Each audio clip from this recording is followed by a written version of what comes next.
நம்மளுடைய மெய்யழகன் கார்த்தி அவர்கள்.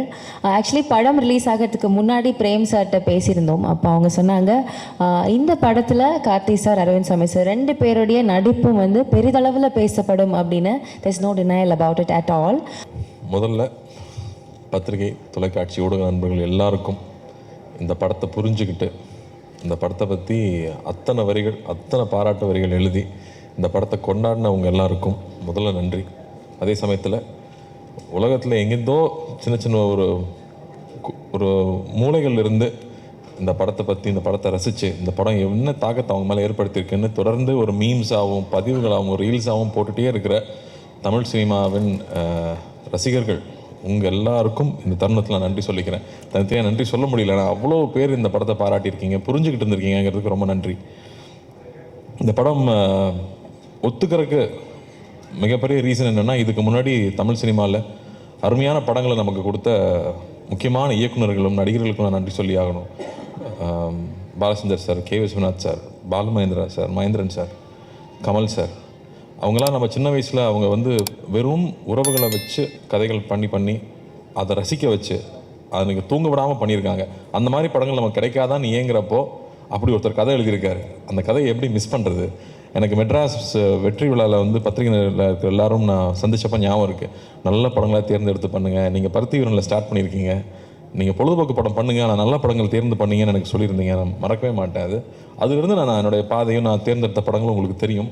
இந்த படம் வரும்போதும் இந்த படம் பண்ண வேண்டிய படம் இது வந்து இந்த படம் எவ்வளோ ஒரு உரையாடல்களை உருவாக்கியிருக்கு, எத்தனை பேர் ரிஃப்ளெக்ட் பண்ண வச்சுருக்கு.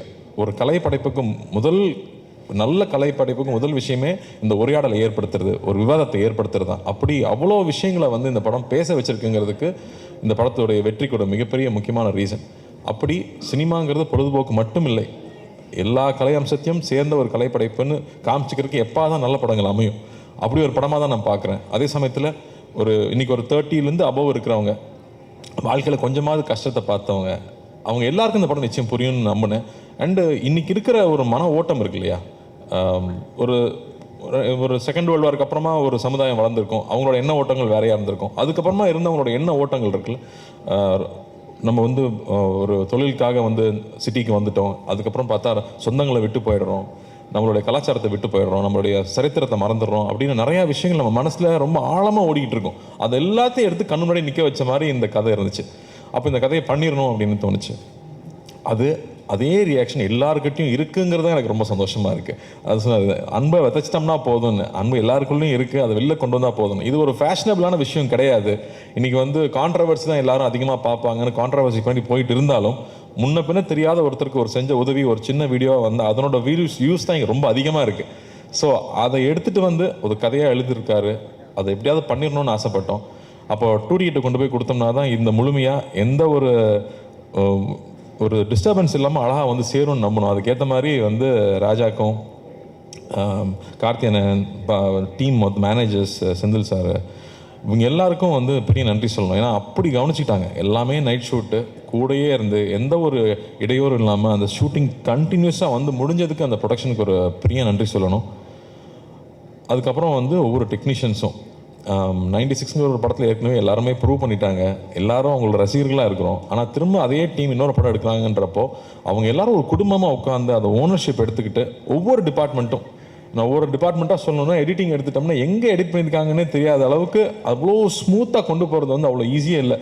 அந்த உரையாடலுக்கும் கற்பனைகளாக இருக்கிற அந்த பழைய கால காட்சிகளுக்கும் ஜம்பே இல்லாமல் அவ்வளோ ஸ்மூத்தாக கொண்டு போனது கோவிந்த் வசந்தாவோட இசை. மாடை பார்க்கும்போது அது என்னமோ ஒரு தெய்வம் மாதிரி தெரியுது நம்ம கண்ணுக்கு. ஒரு சைக்கிள் பார்க்குறப்போ அது விலை மதிப்பு இல்லாத ஒரு பழைய சைக்கிளுக்கு வந்து அவ்வளோ ஒரு வேல்யூ இருக்குங்கிறது. என் கசின் சொல்கிறான், அந்த படம் பார்த்துட்டு ஒரே ஒரு நாள் அண்ணா கூப்பிட்டு நீ வந்துடுறா பார்த்துக்கலான்னு சொன்னார். நான் ரியலைஸ் பண்ணதே இல்லை அந்த மோமெண்ட்டை, எப்போ என் வாழ்க்கை மாறுச்சு நான் ரியலைஸ் பண்ணவே இல்லை. ஆனால் அந்த ஒரு ஃபோன் கால் என் வாழ்க்கையை மாற்றுச்சு. அப்படி நம்ம யாருக்குமே நம்மளை அறியாமல் பண்ண உதவி அவங்க லைஃபே மாற்ற முடியும்னு சொன்னால் அப்போ தெரிஞ்சு எவ்வளோ உதவி பண்ணலாம் அப்படின்னு அவனுக்கு அவ்வளோ மைண்டில் ஓடிட்டே இருந்துச்சுன்னு சொல்கிறான். அப்படி எல்லாருடைய மனசாட்சியாக எல்லாரையுமே வந்து இந்த படம் கேள்வி கேட்க வச்சுட்டு இருக்குன்னா அதுக்கு அந்த இசை கொடுக்குற வேல்யூ இருக்கு இல்லையா, அது அவ்வளோ முக்கியமாக நான் பார்த்தேன். கேமரா ஒர்க்காக வந்து மகி எப்போ வேலை செஞ்சாப்புலனே தெரில, தள்ளி தான் இருப்பாப்புல, கிட்டே வரமாட்டாங்க. ஒரு கிட்ட வந்து கேமரா வச்சு இது சினிமான்னு காமிக்கிற மாதிரி ஒரு காட்சி கூட இல்லை. எல்லா இடத்துலையும் தள்ளி இருப்பாங்க. ஏன் பிரதர் இந்த படத்தில் இந்த ட்ராலி ஷாட்டு, இந்த ஜிம்மி ஜிப்பு இதெல்லாம் யூஸ் பண்ணவே மாட்டீங்களா அப்படின்னு கேட்டேன். எந்த இடத்துலையும் சினிமான்னு தெரிஞ்சிடக்கூடாதுங்கிறதுக்காக கேமரா தள்ளியே இருக்கும், எங்ககிட்டயே வந்ததே இல்லை. ஒரு நாள் கூட நானும் சாரும் நடிக்கிறப்போ நாங்கள் வந்து நடிச்சிட்டு இருக்கோங்கிற உணர்வே இல்லை. நாங்கள் 2 பேர் பேசிகிட்டு இருக்கோம். ரொம்ப நெருக்கமானவங்ககிட்ட இருக்கிற போது தான் வந்து நம்மளோட எல்லா விஷயங்களும் பகிர்ந்துக்குவோம். அப்படி எல்லா விஷயம் பகிர்ந்துக்கிறதுக்கான ஒரு ஆப்பர்ச்சுனிட்டி வந்து அந்த கதையில் இருந்திருந்தாலும் அதுக்கான சூழலை வந்து அவ்வளோ ஏற்படுத்தி கொடுத்துருந்தாங்க. லைவ் சவுண்டாக இருக்கிறனால எல்லோரும் பின் ட்ராப் சைலன்ஸில் இருப்பாங்க. அதுக்கு வந்து அசிஸ்டன்ட் டைரக்டர்ஸ்க்கும் அசிஸ்டன்ட் கேமராமேனுக்கும் நன்றி சொல்லணும். அந்த செட்டை அப்படியே வந்து அந்த அமைதியை மெயின்டைன் பண்ணதுக்கு. இல்லாட்டி இந்த படம் பண்ணுறது அவ்வளோ ஈஸி இல்லை. இல்லாட்டி அந்த மாதிரி ஜோன் அவுட்டாக உள்ளே போய் நம்மளுடைய சரித்திரமும் நம்ம சமூகத்தில் நகர்ந்த நிகழ்ச்சிகளும், ஏன்னா நமக்கு வராத வரைக்கும் அது பிரச்சனை இல்லைன்னு தான் நம்ம வாழ்ந்துட்டு இருக்கோம். ஆனால் வந்து உன்னை சுற்றி இருக்கிற விஷயம் என்றைக்காவது நாள் உன்னை பாதிக்கும் அப்படிங்கிறது வந்து நமக்கு பின்னாடி தான் இருக்கும். ஆனால் ஒருத்தன் அதை எடுத்து நம்ம கண்ணு முன்னாடி பேசுகிறான் இல்லையா, அப்போ தான் அதனோட சீரியஸ்னஸ் நமக்கு புரியுது. அந்த மாதிரி விஷயங்களை பகிர்ந்துக்கிறது வந்து எனக்கே ஒரு படிப்படியாக இருந்துச்சுன்னு சொல்லலாம். அண்ணா அடிக்கடி சொல்லுவாங்க, லார்ஜ் ஹார்ட்டடாக இரு, உன்னால் எவ்வளோ பெருந்தன்மையாக இருக்க முடியுமோ இரு அப்படின்னு அடிக்கடி சொல்லிகிட்டே இருப்பாங்க. அப்படி பெருந்தன்மையாக இருந்தால் தான் சில முடிவுகள் எடுக்க முடியும், சில தருணங்களில் முக்கியமான முடிவுகள் எடுக்க முடியும். அப்போ தான் எல்லார் மேலேயும் அன்பாக இருக்க முடியும், நம்ம மேலே கோவப்பட்டவங்க மேலேயும் நம்மளால் அன்பாக இருக்க முடியும். அந்த மாதிரியான சூழல் இந்த படம் திருப்பி எனக்கு ஏற்படுத்தி கொடுச்சுன்னு சொல்லலாம். ராஜா சொன்ன மாதிரி நம்ம ஊரில் சொந்தக்காரங்க இருப்பாங்க, சம்மரானா ஊருக்கு நான் போயிடுவேன், அவங்க தகுதிக்கு மீறி நம்மளை கவனிப்பாங்க. அது நம்ம மெட்ராஸ்லேருந்து வர பசங்க, அதனால் இவங்க நல்ல பிஸ்கட் தான் சாப்பிடுவாங்க, ஒரு நல்ல வாழைப்பழம் வாங்கி வைக்கணும்னு அவங்க தகுதிக்கு மீறி கவனிச்சுப்பாங்க. ஆனால் நம்ம சாப்பிடாம கூட வருவோம், கையில் தொட்டு கூட பார்க்க மாட்டோம். ஆனால் நான் அவங்க சாப்பிட்றமான்னு பார்த்துட்டே இருப்பாங்க. எனக்கு அதெல்லாம் அப்போ நான் நினச்சி பார்க்கவே இல்லை, இப்போ நான் நினச்சி பார்க்குறேன். நம்ம மேலே எந்த எதிர்பார்ப்பும் இல்லாமல் நம்ம மேலே அன்பு காட்டினவங்கள நம்ம வந்து அங்கீகரிக்கிறோமா, அதை திருப்பி கொடுக்குறோமா அப்படின்னு திரும்ப யோசிச்சு பார்க்குறேன். அப்போ அது திரும்ப ஞாபகப்படுத்துது. திரும்ப ஊருக்கு போனால் அவங்க வீட்டுக்கு போய் உட்காந்து ஒரு வாய் சாப்பிட்டு வரணும்னு தோணுது. ஸோ அந்த மாதிரி உணர்வுகள் எல்லாம் வந்து நம்ம இழந்துட்டோமா இல்லை மறந்துட்டோமா, இந்த படம் திரும்பி அதை ஏற்படுத்துது. அப்படி வந்து ஒவ்வொருத்தருக்குள்ளேயும் இருக்க நிறையா நினைவுகளை வெளியில் கொண்டு வருது. அவங்க எழுதி தள்ளுறாங்க, பேஜாக எழுதி தள்ளுறாங்க.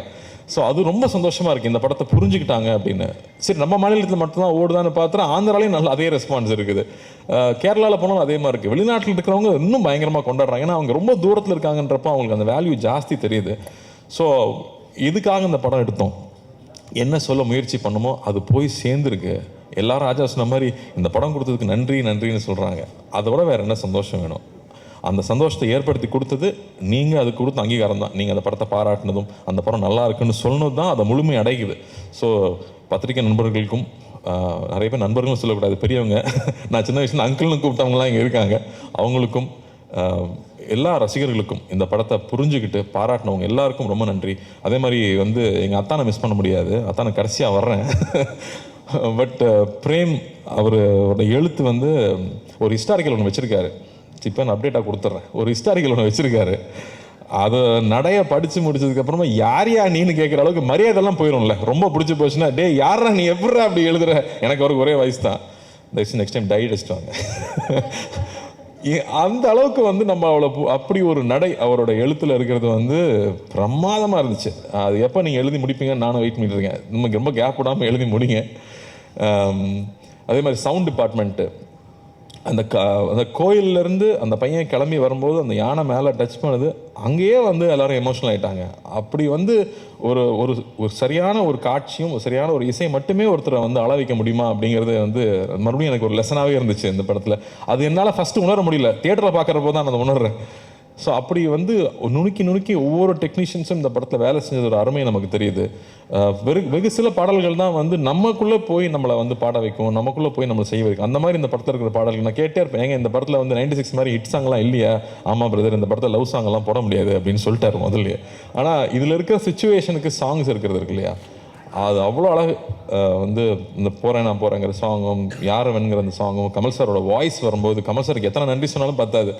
அவருக்கு வந்து இந்த படத்தில் அண்ணாக்காக தான் நிச்சயம் பாடி கொடுத்துருக்காரு. ஆனால் அண்ணாக்காக வந்து அவர் முடிக்கும் போதும் பாடும்போதும் நாங்கள் இருந்த அந்த உணர்வு இருக்கு இல்லையா, அவ்வளோ பேருக்கு வந்து அது எல்லாரும் சொல்கிறாங்களே, அந்த யாரோ வந்து என்னை ரொம்ப நெருங்கினவனை கட்டி பிடிச்சிக்கிட்ட மாதிரி இருக்குது இந்த படம் பார்த்ததுக்கப்புறமா.